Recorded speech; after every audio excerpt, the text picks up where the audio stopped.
Oh, sorry lang. Hello everyone, this is chapter 5, Rizal Life and Exile, Trials and Death.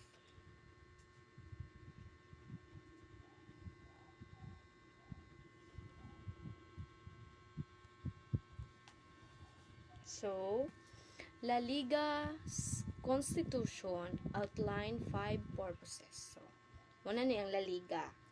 Then, the united the entire archipelago and into a compact, vigorous, and homogeneous body to provide mutual protection in every grievance and need, to defend against violence and injustice, to encourage educational, industrial, and agricultural enterprises, to study and implement. 3 days after founding La Liga Filipina, Rizal was summoned to Malacanang and arrested. So, sa chapter 4, nani siya sa chapter 4 nga, niuli naman to sa Rizal, gikan siya sa Hong Kong, niuli na siya sa Philippines. So, after atong pag-uli niya, katong nga pag-uli niya is raid man to. Kay na, kung katong na pa siya sa Hong Kong, is giingnan siya sa iyahang mama o sa iyahang papa nga di siya paulion sa Pilipinas tungod kay init kayo ang dugo sa mga Spaniards sa iyaha. So, isa pud ani is kaning morning pagtayo niya sa La Liga Filipina, pag-apil niya, I mean. Then tung pag-uli niya is kauban niya iyahang ate. Then pag naog pa lang daan nila sa barko is giatangan na siya sa mga Spaniards nga mga bali pulis, mga ingana. Then gi-confiscate ang ilang mga bag, ilang mga packaging, mga to. Then pag confiscate nila sa bag ni Rizal is wala man sila nakita nga as evidence nga against siya, nga gikalaban niya yung mga Spanish, so okay ra si Rizal.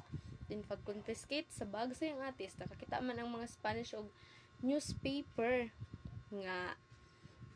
sa laing lugar nga gidala-dala gud siyang ate. Then so ato na i-plan. 3 days after founding La Liga Filipina, Rizal was summoned to Malacanang and arrested. So mo nga gipatawag siya sa Malacanang og gidako. The reason was not related to La Liga, but something the Spaniards had reported seen a few days earlier. Rizal and his sister were greeted by carabiniers and a major upon arrive in Manila. So, a package of seditious paper was confiscated and brought to the attention of Governor General Despujol. So kani si Governor General Despujol, siya ang Spanish President sa Philippines sa una. Then Rizal denied owning the lefties found in his sister's pillowcase. He was arrested anyway. Manila newspapers published in Governor General decree outlining 4 charges that lead to Rizal exile. So, bisan kato lang nga sala is gikasuhan gyapon siya sa mga Spanish. Then, the gubernational decree. So, Rizal was a Tito Taylor and non-smoker, but he was a fondness for a lottery. So mo ni siyang gikasuhan naman si Rizal ato. Then while nagsabot-sabot ang mga Spanish is si Rizal kay mahilig ko atong niya pa siya sa Madrid po dis naging mahilig na pud siya mag kuan ato sugal. Then months after being exiled to Dapitan, Rizal along with 2 other people brought a lottery ticket winning a second prize of 20,000. So mo na to nga na desisyonan sa mga Spanish nga si Rizal is ipatapon siya, i-exile siya sa Dapitan City. Kaning Dapitan City is mo ni siyang lugar nga isla ni siya sa Pilipinas nga which is layo siya sa civilization. Then ang tumong nila nga si Rizal imbes na ikulong is gipatapon na lang sila nila sa Dapitan City tungod kay ma-challenge man og maayo si Rizal Litua. Isa nga challenge siya is lahi sa sibilisasyon, then wala siya kaila, then kanang murag feeling sa mga Spanish nga maglisod gyud siya panginabuhi dito. Then pagkakuan niya ni is ni patad man siya sa loto, then nakadaog siya 20,000. Duha sila ni sa iyahang friend. Then their combined winning were divided, leaving Rizal with a substantial sum of 620. Rizal then spent a portion of his winning on buying agricultural lands along the coast of Talisay. On his purchased land, he built a house, established a farm set up and school, and even opened a clinic. So, muli nga time is na siya sa Dapitan. So, since nakadaog man siya luto, ang luto nga ang kwarta nga yang nadaogan sa luto is gipalit niya og yuta, gipahimo niya og balay, og nagbuhat siya og farm, then iyang gipatayo pod og clinic. So Rizal upbringing as a member of an Inquilino family instilled in him a deep connection to farming. So na siya yung mga nakaila dito nga pamilya nga kabalo mag-farming, pero naay kanang wala bito nila kayo nahibalan. Kay syempre kaning Dapitan is layo man ni sa sibilisasyon, gamay ra man nig tao diri nga place. So si Rizal is nagdako man siya nga ang iyang papa is naga-farming, kay naman ni sila farm sa Calamba, which is gigamit niya ang iyang talent through teaching the people of Dapitan City to use kung unsaon nga nindot nga flow sa pag-farming. So as the story goes, Rizal had become one of the most respected ophthalmologists in the Philippines. So Rizal upbringing as a member of an Kilo family instilled in him in a deep connection to the family. So as the story goes, Rizal became one of the most respected ophthalmologists in the Philippines. So naman to siya sa Dapitan. So akong story ang about sa Dapitan City nga sa iyang pag-exile.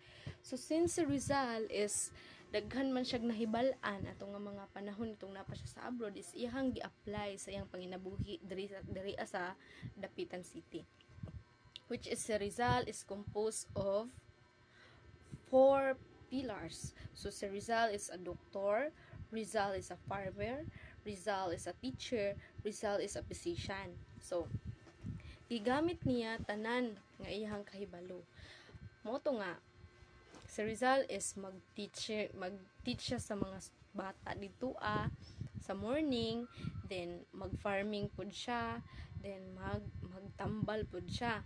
Then pagkahuman ato is si Rizal nisikat siya sa entero Dapitan. So since naman lagi mga marites sa unang panahon na naman na sila, then report hantod nga si Rizal is nisikat siya sa entero tibuok kalibutan nga siya is kanang doktor, nisikat siya nga ophthalmologist nga kanang manambalay kuno nga pag magpatambal kay maulian gyud daw ka 100%. So mao to nga tungod ato is na siya nakaila nga, so nisikat naman siya. Then hoping for Rizal healing touch Eileen George Topher journey from Hong Kong to Dapitan with adopted daughter Josephine Bracken. So naay nakadungog sa iyahang report. So mo to nga naay usa ka lalaki nga nagikan sa Hong Kong, nibiyahe gud siya from Hong Kong to Dapitan City aron lang magpatambal kang Rizal. So kani si George Topher is nani siya adopted daughter.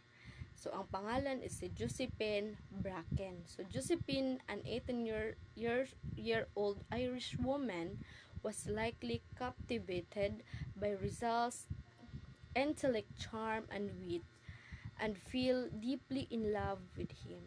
after just 1 month of romance, they expressed their desire to marry each other. So, since kani si George Topher is nagapatambal ni siya kang Rizal, then kadaadto niya is dalhon niya ang anak, which is pagka kita ni Rizal kang Josephine Bracken is nakuan siya kanang na-inspired kay gigwapuhan siya kay ay mo din ni si Rizal na siya nagkaila-ila sila hantod sa nag-decide sila nga magpakasal na sila. Then however, their relationship was met with disapproval from others. Rizal family also disapproved, possibly because of conservative views on marriage, and Rizal hinting to cohabitation with Josephine without marriage. So nag-ipon ni si Josephine ug si Rizal sa dapitan, aside kang despite sa kanang dili pagtugot sa ilahang both sides parents, ila gyapon gipadayon ang ilahang love. So despite their opposition, Rizal and Josephine continued to be with each other and even had a child together that sadly passed away. So kani si Rizal niabot ang time nga nabuntis si Josephine Bracken, pero namatay ilahang anak. So trials of Rizal. In a letter to his dear friend Ferdinand Blumentritt on December 19, 1893, Jose Rizal painted a vivid picture of his idyllic life in Dapitan.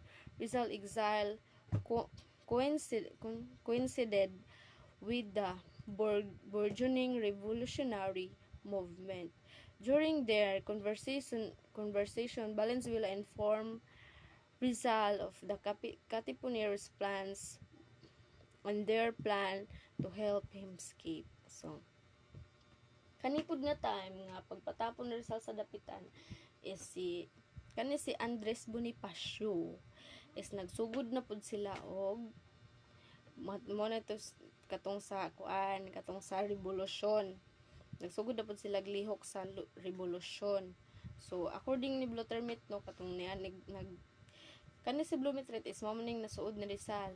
While na bisan asa si Rizal ni abot is kani si Blumentritt is ginapadalhan gihapon siya og sulat ni Rizal. Magsinulatay gihapon sila kay friends magid sila. So nagplano ang mga Katipuneros nga si Rizal is kanang plano sila nga Rizal is to escape from Dapitan City, so kanang makalayas aron makagawas siya sa Dapitan City. Rizal and independence. Rizal meeting with Pio where he refused to join the revolution is used by some of argue he was not for independence. During their meeting, Rizal suggested both obtaining support from Manila's wealthy and acquiring ships weapon from Japan. So since si Andres is siya man ang leader, nagsugo siya og tao aron maistorya si Rizal sa Dapitan City. Since dili man dali-dali nga makaadto ka sa Dapitan City kung wala kay tuyo, ang hinungdan is nagpanggap sila nga magpatambal kang Rizal. Moto nga nagkaistorya si Pio ug si Rizal. But Rizal was not able to kanang wa siya ni sugot. Although nagsuggest siya nga madusa daw siya Japan aron nga makakuan sila og pundo para makapalit sila og mga pipon. Trials of Rizal. Dr. Blumentritt suggested that Rizal offer his service as a military doctor in Cuba. In exchange for ending his exile. This is because in Cuba, Cuba, a revolution against Spanish with unfolding alongside of epidemic of yellow fever. So, kay nagsulat-sulat man ni si Rizal og si Blumentritt, nagsuggest si Blumentritt nga imbis na mutakas ka dira sa dapitan nga kana rang katipuni moadto ka sa katipunan, mas maayo pa nga moanhin na lang ka diri sa Cuba ug mo-apply ka og military doctor kay tungod is demand man gyud kay ang military doctor sa Cuba tungod kay ang mga Spanish is gisakop nila ang Cuba ug aside ana is nakasugana pod ang Cuba og yellow fever kay na maepidemya. So virus mo to nga kinahanglan gid kay nilag doktor. After months of waiting, a letter arrived from Governor General Blanco. Rizal's offer was accepted. Finally, after 4 years, Rizal was no longer in exile. However, the Philippines was also experiencing its own revolution spreaded by Bonifacio and the Katipunan. So, nagsulat si Rizal sa iyang officer nga si Governor General Blanco nga moadto siya sa Cuba. Then, so start na katupod nga time is nag-start na pud ang mga katipunero sa revolusyon. While Rizal was en route to Cuba, the ship he was on received a telegram from the authorities ordering his arrest. The military commander of Barcelona, Despujol, informed him that he would be taken back to Manila. So, nakalakaw na gid si Rizal after 4 years nga pagkakulong niya sa dapitan is nakalakaw na gid siya. So, moadto na tana siya og Cuba. Pero pag sa kanila sa shift na siya nakuan nga tawag which is nag-ingon ang military commander sa Philippines nga si commander nga si Rizal daw is ipabalik siya sa Philippines. Giaresto siya o giningon nga ipabalik siya sa Philippines. The reason he was believed to be involved in ongoing revolution. So ang hinungdan is gipasanginlan siya nga appeal siya sa pagpalaganap og revolution sa Philippines. So Rizal's trial and death of Rizal. The preliminary investigation began. A 5 days investigation was conducted. He blamed for being the leader of the revolution by increasing people's ideas about rebellion and making illegal organization. So giblame siya bisag dili tinuod gipasanginlan lang gyud nga apil siya sa illegal organization, leader pud siya sa KKK. He was first arrested while on his trip on Mediterranean Sea and put prison in Barcelona and brought back to Philippines safety and still in prison. In Fort Santiago, he was arrived on November 3, 1896. Colonel Francisco Olive, who was assigned judge to summon Rizal, that was November 20, 1896. So, muna itong nakabot na siya sa Philippines o gikulong na siya. Gikulong siya sa Barcelona. Nagikulong po siya sa Philippines for so unfavorable trials against to Dr. Jose Rizal. So Rizal was not given the chance to interrogate or investigate her own. He was only allowed to choose his lawyer from a list of young Spanish officers who were not into law. So muna to nanay kaso si Rizal. So wala gyud siya nahatagan og chance nga ipaglaban niyang sarili because gipapili ra siya abogado nga mga Spanish nga bag-o lang ni graduate. So dito lang siya. So wala siya kuan nga mopili og kinsa gyud because na ay list nga gipatan-aw sa iya ha. Kaningingnan siya nga diri ra ka pili Rizal mora niyang pwede nga mo mahimong nimong abogado.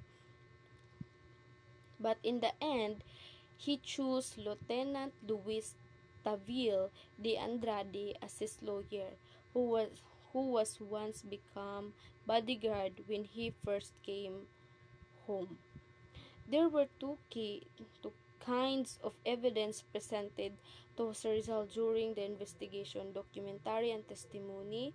Lieutenant Luis Tavil did everything and all efforts to defend Dr. Rizal, but in the end, Sir Rizal is still found guilty. So, sa unang panahon is kanang mga Pilipino kay Pinoy raman, so dili gid siya, wala gid sila karapatan nga ilaban ng ilahang sarili no against Spanish, because ang pananaw sa mga Spanish sa unang panahon sa mga Pinoy is grabe gid kayo kababa.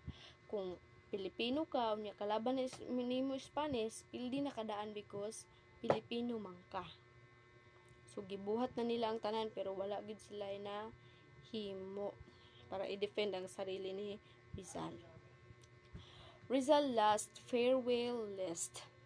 So when the count division released and heard by Rizal, he knew that there will be no chance of changing his fate. Exactly at 6 o'clock in the morning of December 29, 1896, Captain Rafael Dominguez read him the official notice of his execution. So Rizal spent his last hour by going to prison chapel, and his mother and sister visited him on the day. So gihatagan sa Rizal og chance kani nga last day naman niya December 29, 1896. So gihatagan siya chance nga kanang gipahibalo naman ni siya no kay gihatagan man siya kanang letter ni Rafael Dominguez nga kani nga adlaw is patyo na ka diri nga adlaw is kanina lang nimong adlaw last na ni kay ugma patyo na ka, so yan na lang gispend ang iyang time by nato siya sa chapel, nato siya siyang mama ug ni bisita pud siya siyang mga igsuon. Rizal had his last supper in the evening of December 20, 1896. At that time, he said to Captain Dominguez that he already forgiven his enemies, including those who wanted him dead. So, muna niyang last supper, evening December 29, 1896. So, giingnan niya si Kapitan Dominguez nga iya na dong gipasaylo tanan niyang mga kaaway. Tanan nga mula nga ihang kalaban is iya nang gipasaylo ang mga tao pod nga nagkuan sa iyang patyon. At 3 at the morning on his execution, he prayed and confessed sins in the chapel. December 30, 1896 was executed. So, mora to is pagka December 30, 1896 is gipatay na gid siya. Og maora to. Thank you. Bye.